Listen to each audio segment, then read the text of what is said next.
Tout est parti de Kilongo, mausolée de Simon Kimbangu au cimetière de Sapin 1. Ici, le gouverneur a reçu les explications sur les lieux où le corps de Simon Kimbangu a été enterré pour la toute première fois le 13 octobre 1951 avant qu'il ne soit exhumé pour être transféré à Kamba, son village natal, 9 ans après. De là, le gouverneur va aux côtés de l'inspecteur provincial de l'église kimbanguiste, Mukombo Kungende, le maire de la ville, quelques membres du gouvernement provincial et de plusieurs fidèles kimbanguistes prendre part à la marche commémorative du 102e anniversaire marquant les débuts du ministère de Papa Simon Kimbangu en 1921, mais aussi célébrer la journée nationale du combat de Simon Kimbangu et de la conscience africaine instituée par ordonnance présidentielle il y a quelques jours. Une première dans l'histoire de cette église qu'un gouverneur prenne part à leur marche. De l'avenue Kassavubu, en passant par celle Likasi, pour chuter à la prison de Kasumbo,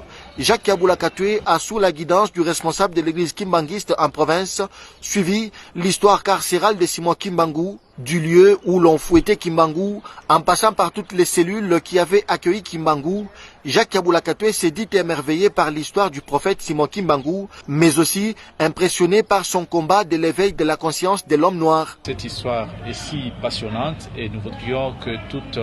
la génération actuelle puisse s'imprégner de l'histoire de notre pays afin que nous puissions prendre notre destin en main et que nous puissions développer notre pays comme le prône actuellement le chef de l'État, Félix Antoine Tshisekedi. Et donc l'homme noir doit être réellement indépendant. La lutte qui a été continuée par